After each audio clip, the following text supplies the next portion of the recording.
Welcome to Redis Conference 19. My name is Zhao Zhao. I'm an engineer of Alibaba Cloud.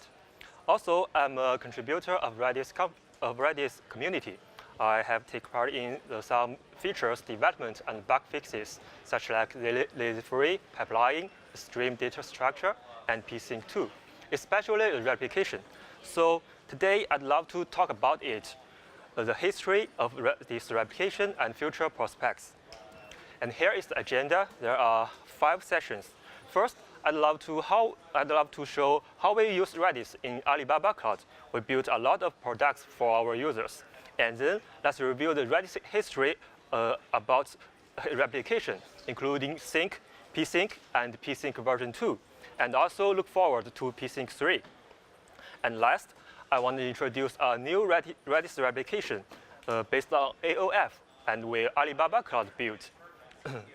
It's a variant of the original Redis replication, and on top of it, we built the multi-active, or you call active-active product that can replicate data from one data center across the other data centers. Okay, let's start from the session 1. Now in Alibaba Cloud, we have about 15,000 Redis instances and about 20,000 users. So we built a lot of products. And the 3 important are standard, cluster, and read-write split. The standard is the basic one. And all the products are granted a high availability. And they all run on Redis standalone mode. And all this can scale up or scale out. You know, if the standard scale out, it becomes the cluster mode. And our cluster mode is built based on proxy. And at the same time, our proxy supports the read-write split. And if we open that switch, our cluster can become the read-write split mode. Let's start from the standard. The standard product is the basic one. It's very easy to use and understand. Instead of the Sentinel, we built a high available system to guarantee the high availability. And between the client and the real Redis, we put a virtual IP across, between them. And if a master down, our HA system can check it and change the point from master to replica and promote the replica to a master. Then the client can continue to access Redis, where it is, right? And then it's our Ali cluster product. We do a data sharding, and behind the VIP now there are so many proxies and a config server, we call it CS, to build the route table and push to the proxies. And proxies now can route your commands to the Redis nodes via the key the command want to operate on, like the site AB or site CD, then it can route to the different Redis nodes. And also, our proxy supports a lot of advanced features, such like pub/sub, even block commands, like blpop or brpop. And today, our proxy also comes here today. If you are interested in our proxy, we can have a talk about it after my presentation. And then it's the read-write split mode. Meanwhile, our proxy supports read-write split. The read can scale out, and client doesn't need to care about it. They just access to Redis via proxy. So if they want read, proxy can help the client read from the replica and write to the master. And so the client can just access our this complex structure just like one Redis. So we can build an easy way to help our users. Then, from all the products above, the 3 products, we can see that replication plays a very important role in our products, right? Not only for the HA system, also about the build a read-write split product. But replication is not like the data structure is very easy to understand and use. Replication is internal features in Redis. But I still believe it's very useful for users, especially to develop it, for example, above the HA system and the read-write split. Also, I think the DevOps theory is very popular now. So the replication, I think all of us should know about it. Okay, replication has 3 stages, I think. First, the prepare stage, build a connection between master and replicas. And number 1, the full sync stage. A master transfer a snapshot to replicas. In Redis, it's an RDB file. And the last, number 3, is the incremental sync stage. A master just propagates read commands to replicas and ping replica to keep alive. And in the point of master and replicas view, they just take each other as a special client. For example, the replica client and master client. And now let's begin from sync. The history of Redis replication is about 3 commands: sync, PSYNC, and PSYNC2. Sync is the earliest and the basic one, but it already has all the stages I just talked about. So the stage 1, the prepare stage, replica built a TCP connection to master and sending a ping command to check if the master is alive. And then if the master is alive, replica will send auth command to master. And here I really suggest all of you to run a Redis with a required path. That is very good for your data security. And last, replica will send its listening port to master because master cannot know replica's listening port just by a TCP connection. And then it's the full sync stage. It's a very important stage. Now we have already built a connection between master and replica. But master doesn't know the replica is a replica. All the normal clients can send ping, can send auth, even send the listening port to master. But master cannot figure it out if this client is a replica client. So now the replica will send a special command, sync, to master. Now master knows that, and it will save a RDB file. And then at the same time, feed the replica client's output buffer with all the read commands after that. And then when RDB saving done, master will send the RDB file to the replica. And replica receive RDB, then load it. And now the full sync stage is done. Replica has all the data from the master, but the incremental data is not in the replica. It's still in the master's replica client's output buffer. Now let's just go into the incremental sync stage. Incremental sync stage is easy. Master just propagates all the read commands on the master to replica, and also send a ping command to replica to keep alive. Maybe every 1 second or every 10 seconds. It depends on your configuration. Okay. Oh, sorry. Sync can work well if the network is good, but network is cannot be always very good. If some network failure happens, the replication down. What happens on Redis, on master or replica? Can you guess that? Okay, I will show you. Then if the replication down, now the replica have to repeat all the 3 stages from the prepare stage, then the full sync stage, and the incremental stage. And you can figure it out that the full sync stage needs save RDB, transfer RDB, and load RDB. It needs a long time. So we want to just go across the full sync stage because sometimes the replica has the same data with master. So it's no need to go through the full sync stage. Just step into incremental stage is okay. And thanks to Salvatore Antiras, he developed the PSYNC, a new command PSYNC. the full name PSYNC is partial sync. From name, I think you can guess that it's want to just skip the full sync stage, just go directly to the incremental sync stage. Sorry. It works when the resync, the reconnection between master and the replica. There are some new features. First is the run ID. It's a random ID every Redis has when it starts, and and all the run ID are different on all Redis.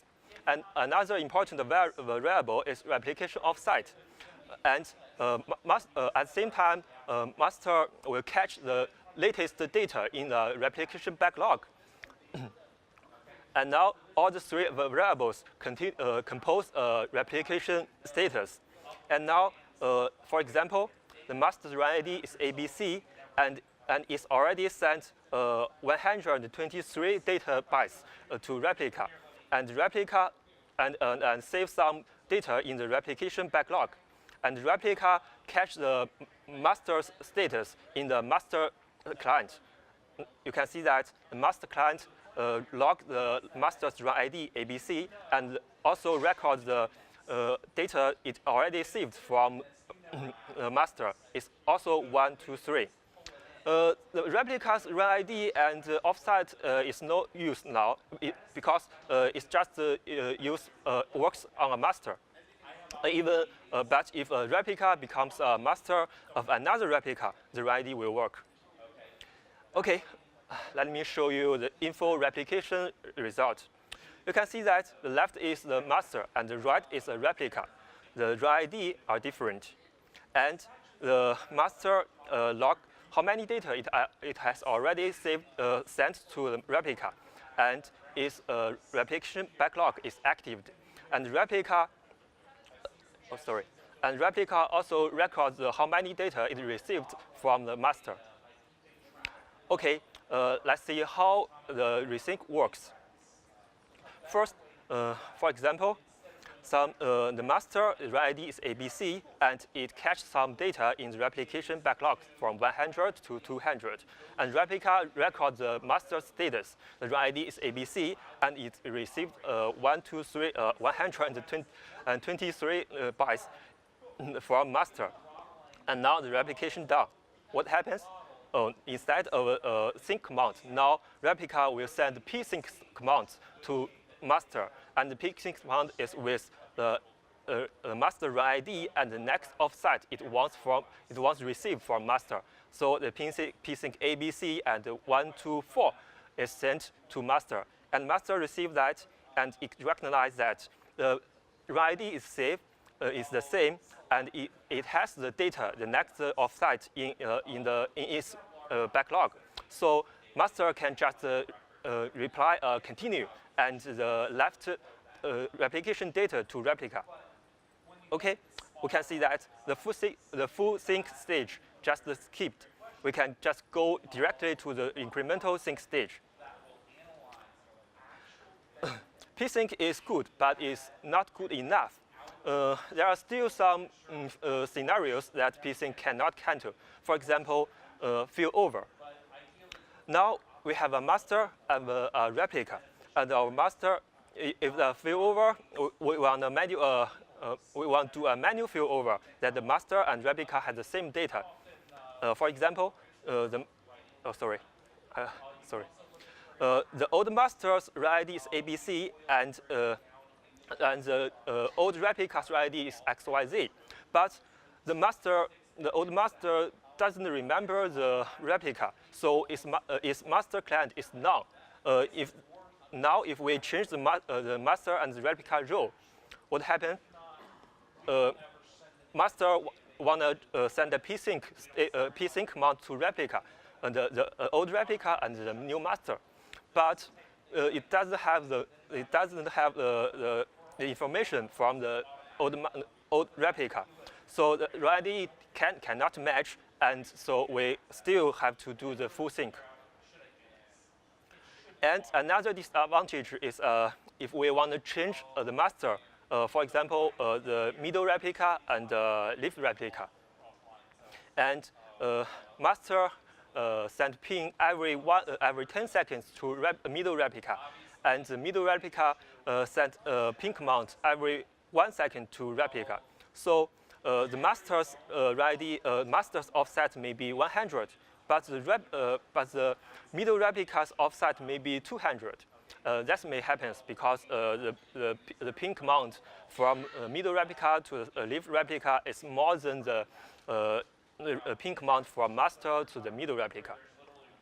And then if we want to change the replica, the leaf replica master from the middle replica to the real master, then what happens? The Redis doesn't match because the leaf replica only remembers the middle replica's information. It doesn't know the information from the master. So the Redis doesn't match, and offset doesn't satisfy in the consistency. We have to repeat the full sync stage again. And thanks to Salvatore again, to solve this problem, Antiredis introduced PSYNC version 2. Also, there are some new features. First is a replication ID. Instead of the run ID, you remember, now we introduced a new replication ID. The replication ID are same in the replication chain. It means that all the Redis have the same replication ID in a replication chain with their master. But all masters' replication ID are still different. And then is a replication ID 2 and offset 2. It records the previous replication ID and offset. It's very useful to do a failover. I will explain it later. And now, remember the ping command? Master may be ping replica every 10 seconds, and middle replica ping sub-replica, leaf replica every 1 second. So now the replica only works as a proxy. It doesn't modify any data it receives from master or ping their replica. It just transfers the ping command it received from master. So the replication offset in all the replicas will be same with the master. And last is now we save the replication info in the RDB. It's very useful if Redis reboot. Okay, for example, now the master has a replication ID ABC, and its replication offset is of 123, and it catches its replication data in the backlog. And replica also records the master's status, the replication ID, and offset. And now you can see that the replica's replication ID and offset is same with the master. And also, that's very important. Now all the replica also hold a replication backlog.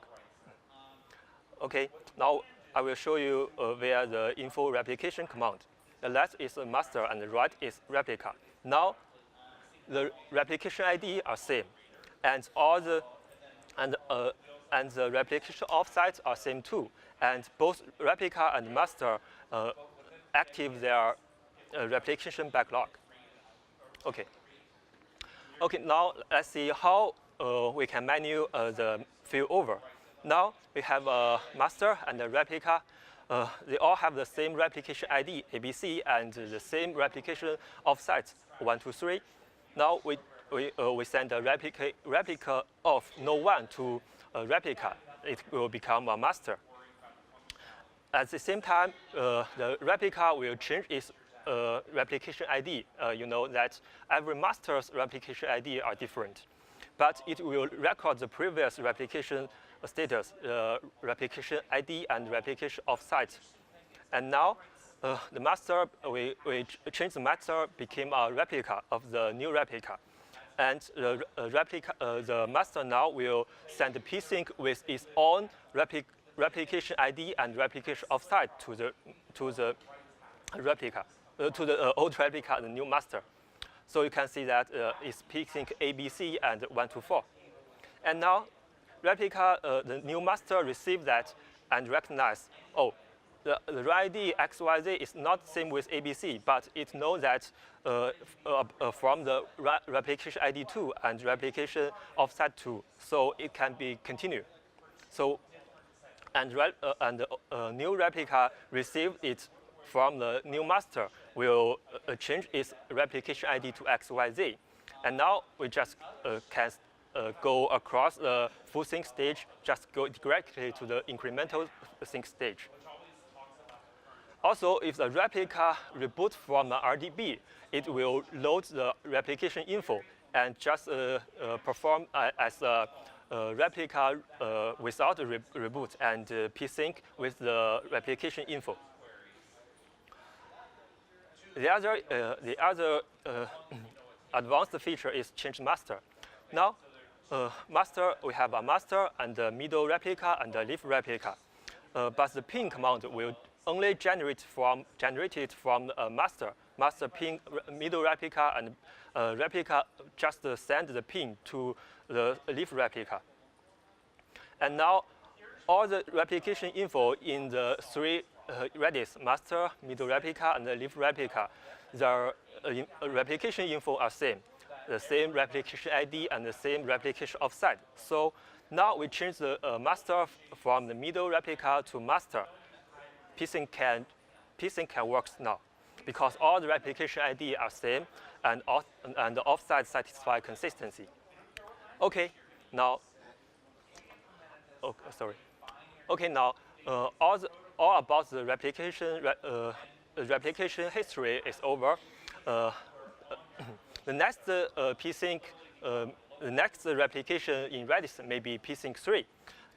Enterprise opened an issue on GitHub, but it's still still a concept. Enterprise doesn't implement it. I just asked him, would you like to implement it on Redis 6? But his answer is no. Maybe it's the next version, Redis 7, because now he's focusing on the proxy and threaded I/O branch. But you know, as a cloud provider, we can't wait for Enterprise. We have a lot of users and also have a lot of requirements. People want to just replicate data from one. It doesn't say just. Sorry. They also need a requirement that they want to replicate data across the data centers. But you know, across the data center, network maybe always have some failures. Now the PSYNC cannot. Sometimes the PSYNC or even PSYNC 2 cannot work well because the replication backlog is not infinite. Normally, the default size of the replication backlog is 1 megabyte. So if so we want to find a way to handle this scenario, to handle the long-time network failure. The answer is AOF. AOF is very similar with replication. It's just AOF is just like a lock. We just append the read command to AOF, just like the replication. We just master propagate read command to the replica. And the AOF is persistent on the disk. We can consider it as a big replication backlog. More details is a new command. More details we introduce a new command called op-info. The op-info can be appended into AOF before a real Redis command. You can see the details about the op-info's information. The two important variables in the structure is dbid and opid. The opid is an auto-incrementing continuous number. It means the number in the replication stream.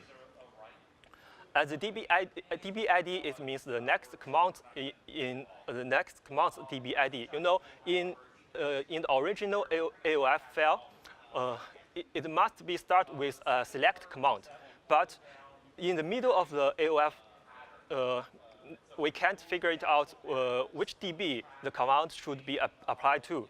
So we should record it on our op-info. And now we can see that okay, I will show you the details in AOF. You can see that every command have a op-info command before the real Redis command. And let's see how it works when we sync. Just imagine that there is a master, and its replication ID is ABC, and it has it catched some replication data in its backlog. For example, from 200 to 300, and there is a replica. Its replication is ABC2, and catch the record the replication info in master client, the replication ID ABC, and the replication offset 123. And there is additional information about AOF, the OP ID, OP log. The master handle OP log in AOF from 1 to 50, and replica have received OP log from 1 to 40. And now, replication done. Replica will send a PSYNC command to master with replication ID and the next offset it wants, and another variable, the next OP ID it wants. When a master receives it, it checks it and find it. The replication ID is same, but the next replication offset is not in the replication backlog. But fortunately, the next OP ID is still in the AOF, so master can just return AOF continue to a new message to the replica and send the command from 41 to 50 to the replica. And then we'll send a special command. It's called sync replication offset to reset the replication offset in replica. And now you can see that the AOF-PSYNC done. At the same time, to avoid the AOF loss, you know that we consider the AOF as a big replication backlog. So we need to avoid the rewrite AOF, because if the AOF rewrite it, it will lose the history. So now we just use the RDB to save a snapshot, and the AOF will be split into some AOFs. Now, if it grows too huge. And replica also reports its OP ID to the master, and master just removed the AOF field smaller than the replica's OP ID. For example, if the master received OP ID from replica is bigger than AOF2, we can remove these files. And then, based on the AOF-PSYNC, we built a multi-active or active product for users. Users can access to the local Redis, write on it, and read from the others. And data will all the data in master all the data in Redis will be replicated to the others autoed. If one Redis crashes, you can access to the others. Some of our customers, especially some big companies, they want this feature because they have international business. Now, we introduce another two variables in the OP info.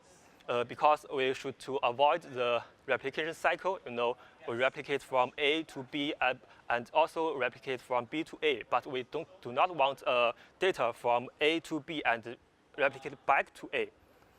So the server ID is a configuration that to mark it which the command belongs to which command belongs to which Redis, and the source OP ID record the OP ID from the original OP ID from the other Redis.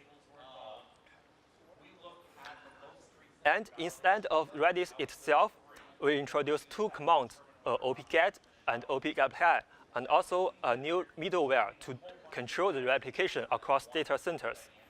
The middleware will use op-get to get n commands from OP ID, which with server ID in our AOF, and use op-apply to mark it as a special client to tell Redis, now I'm a special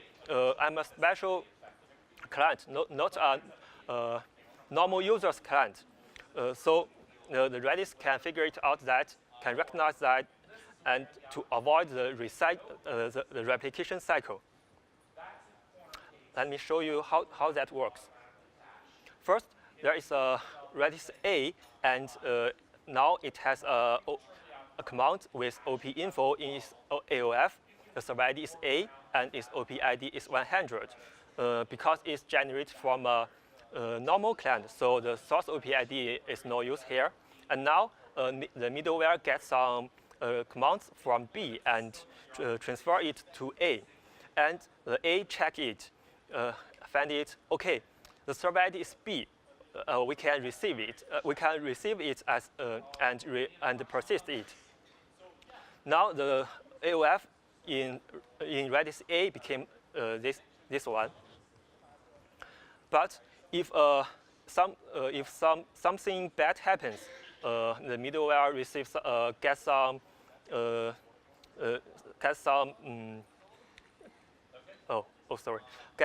commands with server ID A. Now the master, the Redis A will find it and refuse this command. Also, if the Redis receive a server ID with B, but the OP ID is smaller than the in the latest source OP ID, it will refuse it too. Okay. Now, at last, about active-active, I think you are worried about the conflict, right?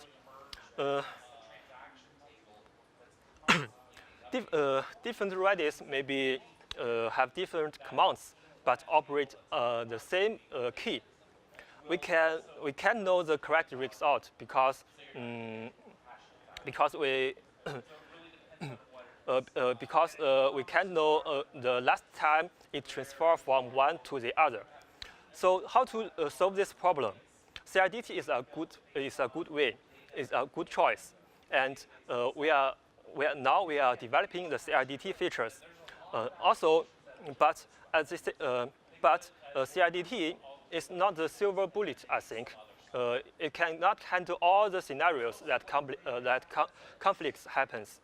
As a cloud provider, we work with our customers. So the other important way to solve this problem is just to avoid the conflict.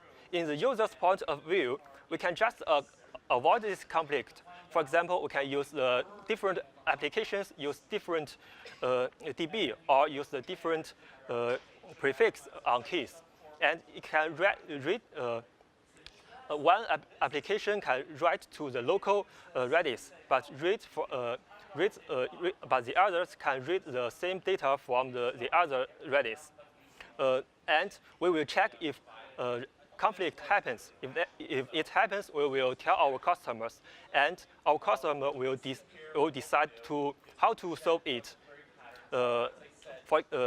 like avoid it or just ignore it.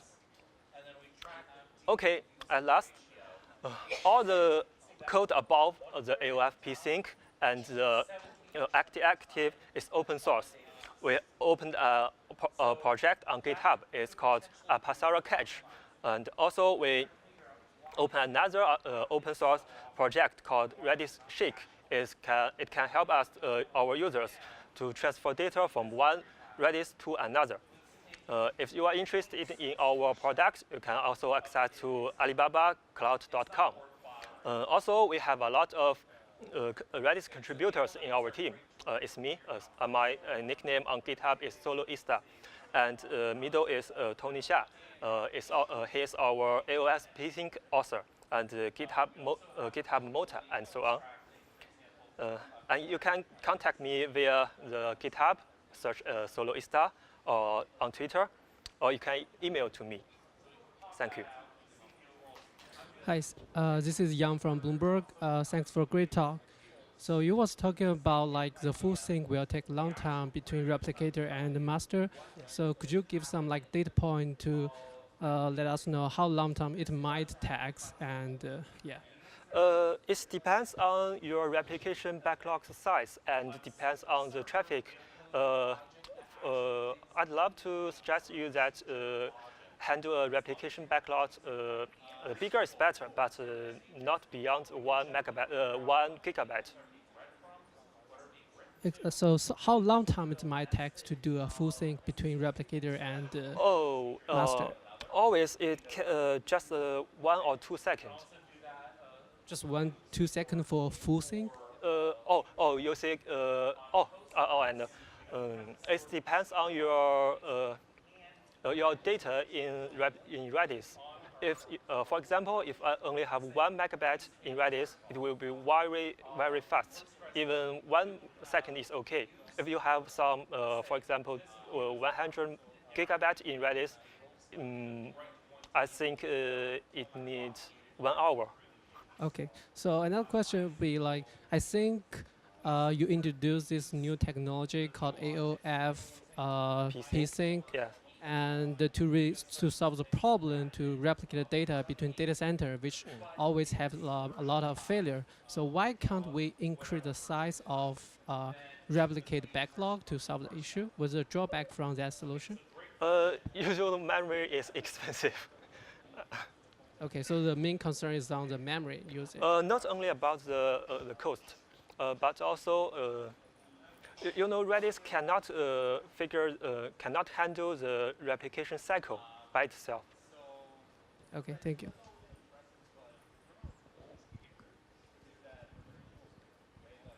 Hi.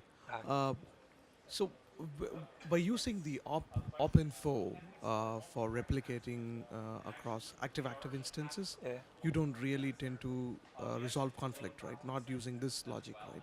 Now we didn't resolve the conflict or just suggest our customer to avoid the conflict, but we are developing the CRDT. Okay.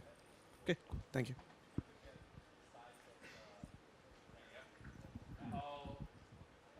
Any other questions?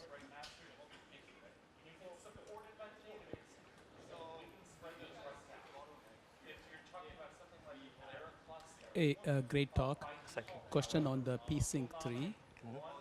Your implementation of PSYNC 3, how different it is going to be from the final open source implementation? Do you have any idea?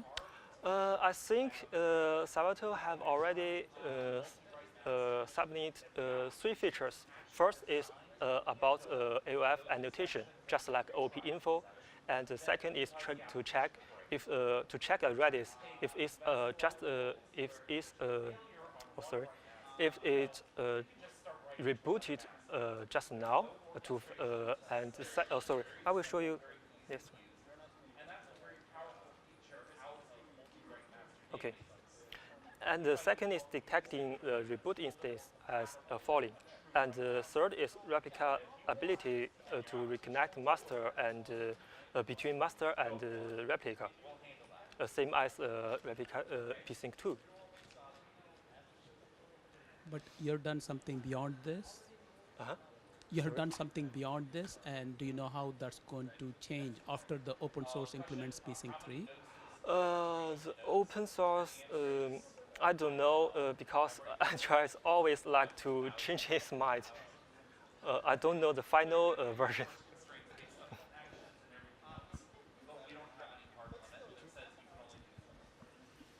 I have a question about do you see the network being off more often than a master failing? Sorry, can you repeat it? So the question is for your application, do you see the network being a problem more than a server that fails with the data? Sorry, can you repeat it again? Okay. Regarding the failure, you were pointing the network problem. So what I was asking is, a master that fails is also a problem. Yes. So the question is, do you see this happening more often than having the network? I think the network failure happens more than machine down. Okay. In that case, do you see also network flapping, meaning like the network is